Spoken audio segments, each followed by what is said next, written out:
আমার দেশ বাংলাদেশ, আমার দেশের পক্ষে কথা আমি বলতেই হবে। বাংলাদেশের প্রতিনিধি যারা আছেন তাদের কাছে আমার একটা প্রশ্ন। বর্মা থেকে আমাদের বাংলাদেশের ওখানে বর্ডার আছে কত, 240 কিলোমিটার। 240 কিলোমিটার জায়গা দিয়ে যেই বা সন্ত্রাস সেখান থেকে ওইখানে যায়, ওখান থেকে এখানে আসতেছে। এখন শুনতেছি আরকান বাহিনী নাকি বাংলাদেশে ঢুকতেছে, বাংলাদেশ থেকে নাকি আবার সন্ত্রাস আরকান বাহিনীতে দিয়ে যোগ দিতেছে। আচ্ছা, সামান্য 240 কিলোমিটার জায়গা আমাদের বাংলাদেশের প্রতিনিধিরা আপনারা এটা নিয়ন্ত্রণ করতে পারতেছেন না কেন? আমাদের বাংলাদেশে 64 লক্ষ বিডিআর আছে। 64 লক্ষ বিডিআরকে আপনারা মাসে মাসে বেতন দিতেছেন না। ওইখানে কথা মাত্র যদি 50,000 বিডিআর যদি নিয়ে যদি ওইখানে যদি নিয়োগ দেন, তাহলে 240 কিলোমিটারের মধ্যে কি একটা পিপিরা ঢুকতে পারবে? একটা পিপিরা তো ঢুকতে পারবে না। এদিক থেকে এদিকে আসতে পারবে না, এখান থেকে ওখানে যেতে পারবে না।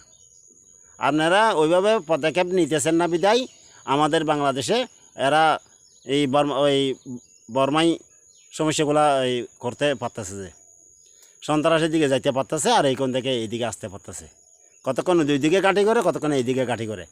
তাহলে আপনারা প্রতিনিধি কিসের প্রতিনিধি হয়েছেন?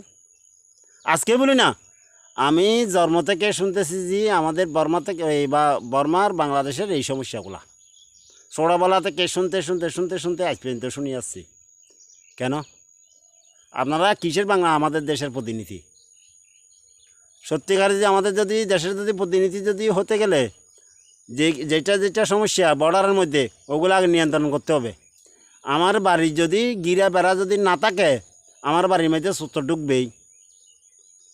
এটা চোরের দোষ কম, অর্থাৎ আমার বাড়ি যখন দোষ আমার বেশি। তো আপনারা বাংলাদেশের মালিক, আপনারা বর্ডারগুলো ঠিক রাখতে পারতেছেন না, আপনারা দেশ চালাবেন কীভাবে? আমি আপনাদের কাছে আবেদন করতেছি, বাংলাদেশের সকল জনগণের পক্ষ থেকে ওই 240 কিলোমিটার জায়গা আপনারা স্বয়ংসম্পূর্ণ নিয়ন্ত্রণ রাখেন। আপনারা স্বয়ংসম্পূর্ণ নিয়ন্ত্রণ রাখেন, আর না হলে আমাদের বাংলাদেশের সমস্যাগুলো কখনো শেষ হবে না। আরকান বাহিনী এদিকে আসবে, আবার এখান থেকে সন্ত্রাস বাহিনী ওইদিকে যাবে, আরকান গ্রুপে যোগ দেবে। এগুলো হইতেই থাকবে। এগুলো আমাদের বাংলাদেশের জন্য ক্ষতি। আসসালামু আলাইকুম রহমতুল্লাহি ওয়া বারাকাতুহু।